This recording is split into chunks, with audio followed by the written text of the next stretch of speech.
గారు వేరే వెళ్తుంది. ఒక్క నిమిషం.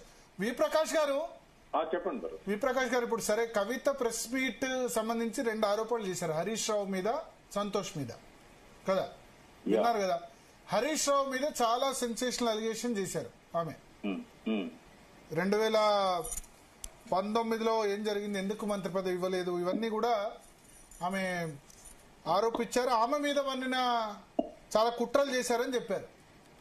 సో దానికి సంబంధించి మీరు ఏం చెప్తారు? మీరు హరీష్ రావు కూడా అత్యంత సన్నిహితంగా ఉన్నారు. ఇందాకనే కొన్ని ఛానళ్లలో హెచ్చరికలు చేశారు ఆమెకి. ఇవ్వాలంటే మేము అర్థం చేసుకుంటాం మీ ఆక్రోశాన్ని, ఆవేదన. రేపు కూడా ఇట్లే నోరు తెరిచిందనుకో, ఎల్లుండి నుంచి కవితకు భవిష్యత్తు ఉండదు. రేపు సాయంత్రం పెట్టండి చర్చ. ఒకవేళ రేపు కూడా ఇట్లనే ఆరోపణలు చేసుకుంటూ పోతే ఇన్నయ్య గారు చాలు, నేను చాలు, ఇద్దరమే చాలు. ఎవరద్దు ఏంటంటే ఖండించడానిక దేంది అని తెలంగాణ అస్తిత్వాన్ని కాపాడుకోవడానికి మేము ఏ ఎక్స్టెంట్ కైనా పోతామండి. ఆయన కూడా జైలు పోయిండు. ఇన్నన్నా ఎంత కష్టపడ్డాం మేము. 96 నుంచి ఎవరండి ఫస్ట్ పర్సన్ ఇన్నన్నా. మొత్తం అన్యాయాలు ఎక్కడ జరుగుతున్నాయని ఫస్ట్ ఆయన మంచి లైఫ్ ఉండే వరంగల్ లా మంచిగా పెట్టి. మరి ఆయన కాలంలో ఇవాళ పదవి కాదైనా ఏ పదవి లేదు. మరి ఆయన పదవి కోసం ఏనాడు అడిగిండండి? పదవి కోసం నేను అనేది పదవి కోసం చేయకుండా మరి గుర్తించాలి కదా. మరి ఎవరెవరినో గుర్తించినప్పుడు కాదే ఎన్నైనందుకు గుర్తించారు. ప్రకాష్ కూడా ఓన్లీ కార్పొరేషన్ చైర్మన్, ఎమ్మెల్యే కాలే, ఎంపీ కాలే.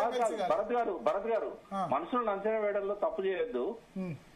ఇన్నయ్య గారు నాకు సికేఎం కాలేజీలో రెండు చేతులు ఉన్నప్పుడు ఆ చేతులతో సెకండ్ తీసుకున్న వ్యక్తిని నేను. ఆయన ఏ ఉద్దేశంతో పోయిందంటే అడవిలకు పదవి కోసం పోయిండ. నేనెందుకు నక్సలైట్లకు సానుభూతి పరంగా 100 సార్లు అడవుల్లో పోయినా ఏం ఆశించిపోయినాం మేము? కొట్లాడి నేను మంత్రి పదవి తెచ్చుకోపోయేవాడినా?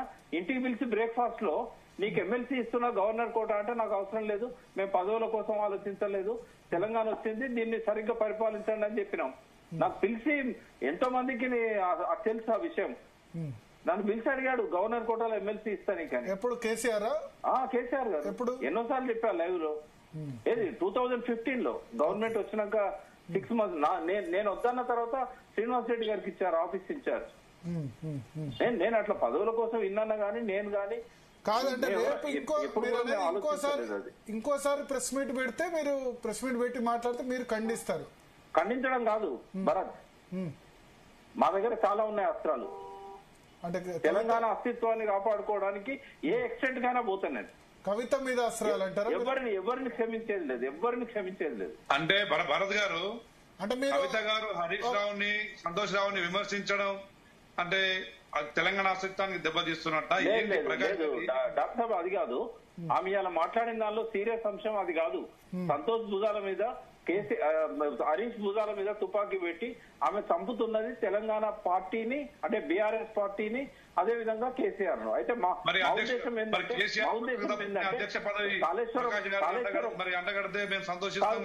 కాళేశ్వరం కుట్రలో అచ్చా ఒక పని చేయండి డాక్టర్ సాబ్, తెలంగాణ అస్తిత్వాన్ని కాపాడే ఇంకో పార్టీని పెట్టండి. రేవంత్ రెడ్డి అయితే కాపాడలేడు, ఎందుకంటే స్వయం పాలన కాదు రేవంత్ రెడ్డిది. ఆయనకి ఎన్నో స్వయం పాలన కాదు. 53 సార్లు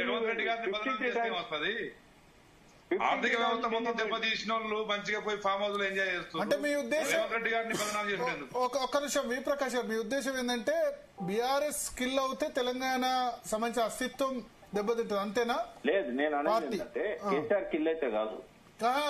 ఇవాళ చాలా అంశాలు ఉన్నాయి దాని వెనకాల. ఇప్పుడు ఈ 2 పార్టీలే మిగిలాలంటే మేము అందుకు సిద్ధంగా లేమండి. విఠలన్న పార్టీ పెట్టనియండి, ఇన్నన్న పెట్టియండి, కోదండరామన్న పెట్టియండి. ఆ పార్టీ కనుక కొంచెం వేలు అనుకుందంటే మేమంతా అందులో ఉండి పనిచేస్తాం. కానీ దిక్కులేదు కదా, వేరే స్వయం పాలన కోసం పనిచేసే ఒకే ఒక్క పార్టీ ఇప్పుడు టీఆర్ఎస్. వాళ్ళ పర్సెప్షన్ లో ఏం సాధించకపోవచ్చు. శరద్ గారి పర్సెప్షన్ లో కొంత సాధించుంటాడు. ఇన్నయ్య గారి పర్సెప్షన్ లో, నా పర్సెప్షన్ లో తెలంగాణ అప్పుడెట్లుండే ఇప్పుడెట్లుండే మేము అనుభవించిన వాళ్ళం. ఇవాళ ఏమి ఇనుపబూట్ల తప్పులు లేవు, తుపాకీ మోతలు లేవు, బూడక ఎన్కౌంటర్లు లేవు. ఏం తక్కువైందండి తెలంగాణకు?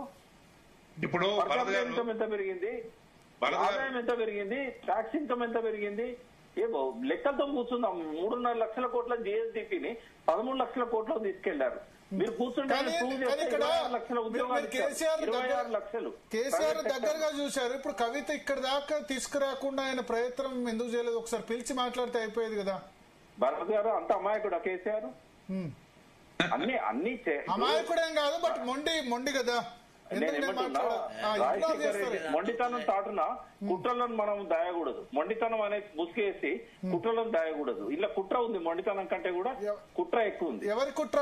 భరత్ గారు కవిత కుట్ర చేస్తున్నది ఇవాళ. ఎవరి కుట్రలో భాగమైందో నాకు తెలియదు, ఎవరి కుట్రలో పావుగా మారిందో నాకు తెలియదు. నాకు అర్థమైంది మీరు ఎవరంటారు, ఎవరి కుట్రలో భాగమైందంటారు? రమ్యారావు గారు రేవంత్ రెడ్డిని అంటారు. ఆయన భరత్ గారు ఒక్క నిమిషం, రామచంద్ర గారు భరత్ గారు ఒక్క మాట చెప్పండి. ఇప్పుడు ప్రకాష్ గారు పెద్దలు ప్రకాష్ గారు చెప్పిన దాంట్లో ఒకవేళ కవిత గారు గనక కేసీఆర్ మీద తుపాకీ పెడుతుందని తెలిసినప్పుడు ఈ రోజు కవిత పెట్టకపోయినా రేపు ఈ కేసులు, కాళేశ్వరం కేసులు గాని, ఫోన్ ట్యాపింగ్ కేసులు గాని, గొర్రెల స్కీమ్ గాని, ఇవన్నీ కేసీఆర్ గారి డైరెక్షన్ నడిచినాయి.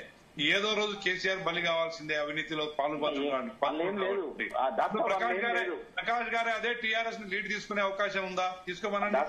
డాక్టర్ మీరు పోస్ట్ మార్టం డాక్టర్ తో చేయించాలి, ఒక ఇంజనీర్ తో చేస్తే అది తెలిసేది. ఒక న్యాయమూర్తితో మీరు పోస్ట్ మార్టం చేయించారు, ఆయనకి ఏం తెలుస్తుందండి? అది ఆ రిపోర్ట్ అంతా చదివాను, నేను నవ్వుకున్నాను. ఎందుకంటే అలా సిబిఐ గానీ ఇంకోటి గానీ కేసీఆర్ శిక్ష వేసే ఒక్కటంటే ఒక ఆధారం చూపెట్టలేకపోయాడు ఆయన. కాదు, ఇప్పుడు వి ప్రకాష్ గారు మీరు కుట్ర అన్నది నాకు అర్థమైంది. రేవంత్